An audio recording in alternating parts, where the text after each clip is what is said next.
మీ అందరికీ మా పరమ యెరూషలేము ప్రార్థనా మందిరము తరపున ప్రభు పేరిట శుభములు తెలియజేస్తున్నాం. ఈరోజు దీనవృద్ధాంతముల రెండో దీనవృద్ధాంతముల గ్రంథములో 29వ అధ్యాయము 35వ వచనాన్ని చదువుతున్నాం. 29:35 సమాధాన బలి పశువులను క్రొవ్విన దహన బలు పశువులను దహన బలులకు ఏర్పాడు పానార్పణములు సమృద్ధిగా ఉండినట్లు ఇలాగున యెహోవా మందిరం యొక్క సేవా క్రమముగా జరిగించను. ఇక్కడ మనము చూసినప్పుడు రాయబడినటువంటి వాక్యములో దేవుని పని విషయములో మొట్టమొదటిగా ఈయన రాజుగా మరి దేవుని సన్నిధిలో ఆయన ఉండి దేవుని మందిరము యొక్క విషయంలో తీసుకున్న శ్రద్ధ, భక్తి శ్రద్ధలతో యెహోవా మందిరము యొక్క సేవా క్రమముగా జరిగించినట్లుగా రాయబడింది. ఈరోజు మనం గమనించాలి, ప్రతి భూమి మీద సంఘము యేసుక్రీస్తు రక్తము చేత కడగబడి స్వరక్తమిచ్చిన సంఘం. సంఘమునకు చెందిన ప్రతి ఒక్కరము సంఘము యొక్క పని, దేవుని మందిరము యొక్క పని క్రమము జరిగించాలి. ఆ క్రమము ఎప్పుడు తప్పిపోకూడదు. ఇక్కడ మనం గమనించినట్లయితే క్రమముగా చేసినందున దేవుడు అక్కడ వారు జరిగించినటువంటి అర్పణలు దేవుడు అంగీకరించడమే కాదు, అనేకమైన కార్యాలు పొందుకున్నట్లు చూస్తున్నాం. ఈరోజు దేవుడి సన్నిధిలో విశ్వాసివి కాకముందు సంఘానికి నేను వెళ్ళాలి అనుకున్నప్పుడు సంఘానికి వెళ్ళిన మొదటి దినాలు ఒకసారి జ్ఞాపకం చేసుకోండి. అప్పుడు తీసుకున్న తీర్మానాలు జ్ఞాపకం చేసుకోండి. ప్రభువా, నీతోనే జీవిస్తారు, మనుషులు నన్ను నష్టపరిచారు, మనుషులు నన్ను కష్టాలు పాలు చేశారు, మనుషుల వల్ల నేను కన్నీటి మధ్యలో ఉన్నా, అందుకని నిన్నే నమ్ముకుంటానని మనసు మార్చుకొని, హృదయ తలంపులు మార్చుకొని, మారు మనసు పొంది గడిచిన కాలము కొలది ఆ మొదటి ఉన్న తీర్మానం ఈరోజు ఎంతమందిలో ఉంది? ఆ క్రమం లేదు. ఈరోజు చాలామంది మనిషి జీవితంలో అనుకుంటున్నారు, ఇల్లు లేనప్పుడు ఇల్లు వచ్చింది, బండి లేనప్పుడు బండి వచ్చింది, నాకు కావలసినటువంటి అవసరాలన్నీ కూడా తీర్చబడుతున్నాయి అని ఈ సంగతిలో చూసుకుంటున్నారే. కానీ ఇవన్నీ కూడా మనం విడిచి పరలోక రాజ్యంలో మనము ఉండవలసినటువంటి సమయం ఒకటి ఉంది. అక్కడ ఉండాలంటే భూమి మీద ఉండవలసినటువంటి ఉన్న దినాలు క్రమం అనేది దేవుడు నీకు పెట్టాడన్న సంగతి చాలామంది గుర్తించట్ల. అందుకని ఇక్కడ అంటున్నటువంటి మాటలో దేవుడు నీకు ఆ రోజు ప్రారంభము నుంచి అంతము వరకు కూడా అదే అంటాడు, నీకు ఇచ్చిన రక్షణ జాగ్రత్తగా చేపట్టు. విశ్వాసి అయినా సరే, సంఘ కాపరులైనా సరే, నీకు ఇచ్చిన చిన్న సంఘమే కావచ్చు, నీకు ఇచ్చినటువంటి మరి సువార్త పనే కావచ్చు, ఏదైనా కానీ క్రమముగా జరిగించు. ఎందుకంటే అక్కడ ఆశీర్వాదము దాగి ఉన్నది. దీనవృద్ధాంతముల గ్రంథములోనే 29లో 3వ అధ్యాయములో మనం చూద్దాం. అతడు తాను ఏలుబడి మొదటి సంవత్సరములో మొదటి నెలలో యెహోవా మందిరములు తలుపులు తెరిచి వాటిని బాగు చేశాడు. చూసారు, ఏలుబడి ఆరంభమైన తర్వాత ఈ రాజు చేసినటువంటి పని ఏంటంటే దేవుని మందిరము తలుపులు తీసి ఇదిగో వాటిని బాగు చేశాను అన్నాయి. కొన్ని చోట్ల చూస్తాం, మందిరాలు అనబడతాయి. చూడండి, వారం నాడు ప్రార్థన చేసుకుంటే తిరిగి వారం నాడు దాకా తలుపులు తీరు, ఆ ఫ్యాన్లకు బూజులు బట్టి ఉంటాయి. ఎప్పటికప్పుడు మనము మందిరం యొక్క క్రమం, దేవుని పని యొక్క క్రమం అనేది చాలా అవసరం అని రాయబడి ఉంది. ఇంకా చెప్పాలంటే ఆత్మ సంబంధముగా దైవజనుడు పౌలు చెప్పారు, మీ దేహమే దేవుని ఆలయమై ఉన్నది మీరు తెలియదా, మీరు ఎరగరా?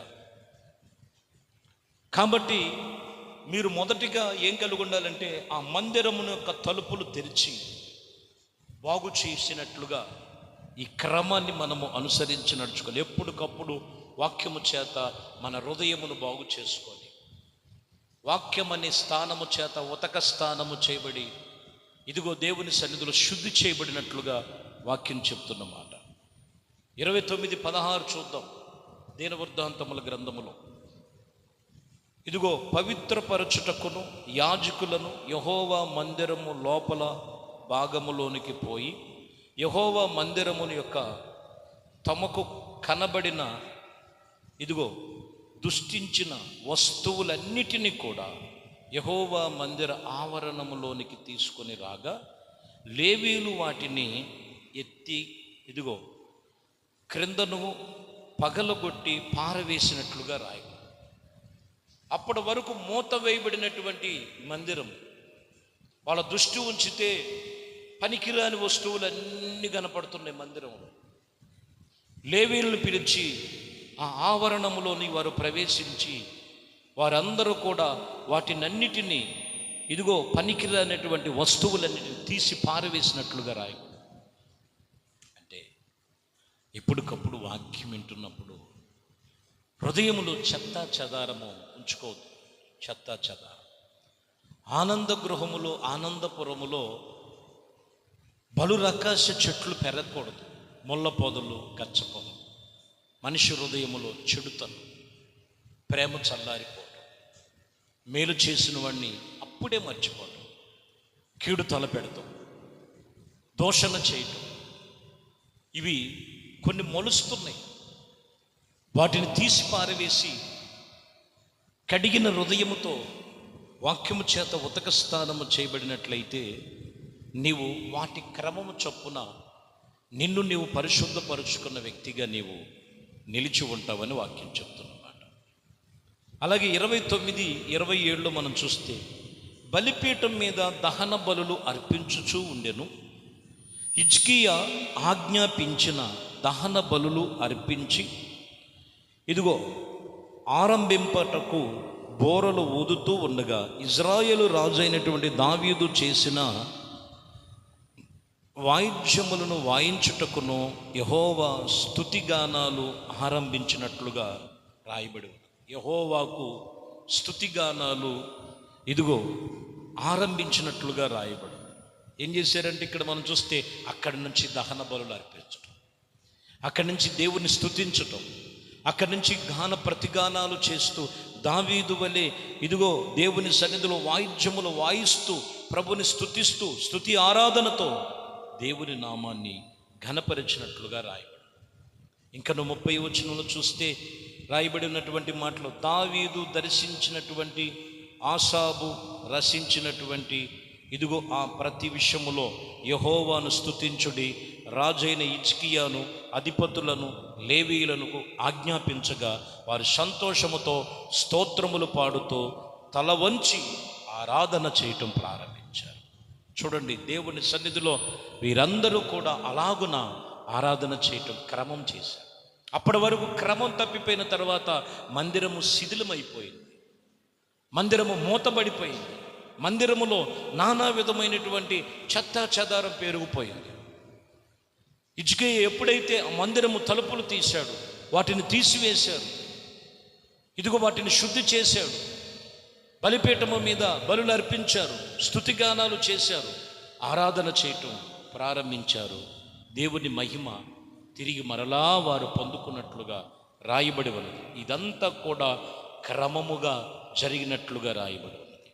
ప్రియమైన దేవుని బిడ్డలారా, వాక్యము సెలవిస్తున్నటువంటి మాటలు మీరు చాలా జాగ్రత్తగా గమనించాలి. దైవజనుడు పౌలు గారు 1 కొరింథీయులకు రాసిన పత్రిక 14:40 వచనములు మీరు చూస్తే, సమస్తమును మర్యాదగాను క్రమముగా జరగనీయండి. ఇదే చెప్తున్నాడు సంఘానికి. సమస్తమును క్రమముగా మర్యాదగా జరగనివ్వండి.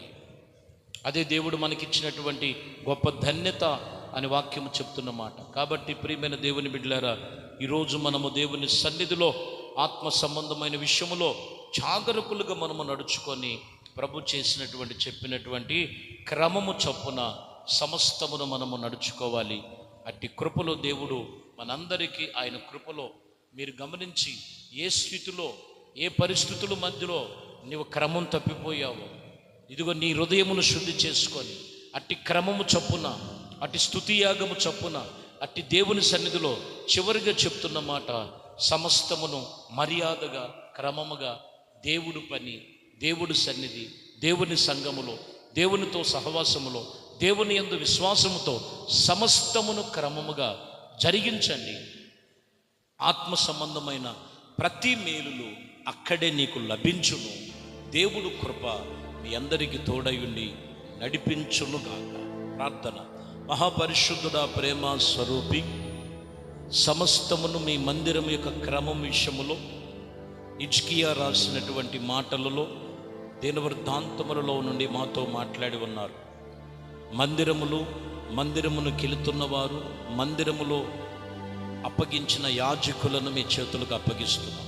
సేవకులను సమస్తమును క్రమముగా జరిగించుటకు, మర్యాదగా జరిగించుటకు, స్తుతియాగముగాను ఇదిగోనైనా మమ్మల్ని మేము అప్పగించుకుని విషయములో జాగరూకులై, ఏ విషయములో కూడా హృదయానికి కల్మషము లేకుండా ఇదిగోనైనా వాక్యమనే ఉతక స్థానము చేయబడి, తమ ఆత్మ సంబంధముగా శుద్ధి చేయబడి సమస్తమును ఎలా నడుచుకోవాలో వాక్యం మీరు మాట్లాడారు. అట్టి వాక్యమును బట్టి, ఉపదేశమును బట్టి క్రమముగా వారి జీవితంలో ఆత్మీయతలో ముందుకు వెళ్ళటానికి కృప చూపించి నడిపించమని, మహిమ ఘనత ప్రభావాలు మీకే పొందుకోమని నజరేయుడైన యేసుక్రీస్తు నామములో ప్రార్థించి వేడుకొనుచున్నాము తండ్రి. ఆమేన్. ప్రభు మిమ్మల్ని దీవించి ఆశీర్వదించునుగాక. ఆమేన్.